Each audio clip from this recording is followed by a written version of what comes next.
করেছি, আর ও যদি মাঝরাতের আগে আমার কাছ থেকে $1,00,000 চুরি করে নেয় তাহলে এটা ওর হয়ে যাবে। এই রইলো ছুরি, গুড লাক। চলো যাওয়া যাক তারি। ও কি করব? ও মাই গড, আমাদেরকে পালাতে হবে, আমাদের আগে জঙ্গল দিয়ে যেতে হবে। আমরা এটা আবার কেন করছি? সবাই ও, ম্যান, শান্ত ঠিক থাকো, আছে। এরকম আগে আমার দড়ি সাথে কেটে দিলে? হয়েছে। জিমি হয়তো অনেক দূরে চলে গেছে। আমরা জঙ্গলের বাইরে চলে আসছি আর আমাদের গাড়িটা এখানে রয়েছে। গাড়িটা তো দারুণ, হ্যাঁ, আমার ব্যাগের সাথে ম্যাচ করছে। আমাদের যেতে হবে। আরে হাত বাঁধা থাকলে তুমি ওকে ধরবে কি করে?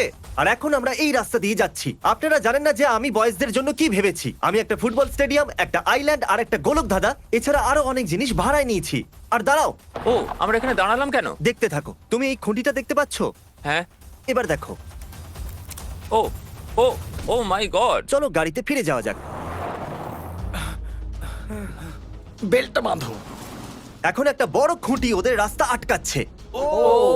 ও সামনে দেখো, তাড়াতাড়ি। এটা ওঠাও, ধাক্কা দাও, ধাক্কা দাও, তাড়াতাড়ি। গাইস তাড়াতাড়ি করো। আমি আমার আন্ডারওয়্যারের ভেতরে একটা জিপিএস সেট করেছি যাতে এফবিআই এজেন্ট আর বয়েজরা জানতে পারে আমি কোথায় ও আছি। টার্ন নিল, কি ও টার্ন নিল? ও লেফট টার্ন নিল। যদি জুম করে দেখো, গোলক ধাঁধা। এটা একটা গোলক ধাঁধা। এখানে তো একটা গোলক ধাঁধা আছে। আমি একটা গোলকধাঁধার ভিতরে আছি আর আমার কাছে $1,00,000 আছে। দেখো এই গোলকধাঁধাটা কত বড়। আমাদের খেয়াল রাখতে হবে যাতে আমরা হারিয়ে না যাই, ওরা আমাদের ধরেও ফেলতে পারে। আমার মনে হয় এই দিকে। ওকে, কিন্তু তুমি কি করে জানলে? আমি এখানে অনেকবার এসেছি কিন্তু বয়েজরা এখানে কখনো আসেনি। আমাদেরকে ওদেরকে চারিদিকে ঘিরে নিতে হবে আর ওখান থেকে ওদের বার করতে হবে, আর তারপর আমরা ওকে ধরে ফেলবো। আমি সূত্র হিসেবে এখানে কিছু ডলার রেখে দিচ্ছি, হয়তো কোনো অজানা ব্যক্তির ভাগ্য খুলে যাবে। চলো চলো চলো চলো। লেখা আছে 11টা থেকে 5টা অবধি খোলা। এখান দিয়ে গিয়ে দেখি। ও চলো ভেতরে চলো। আমরা গেলাম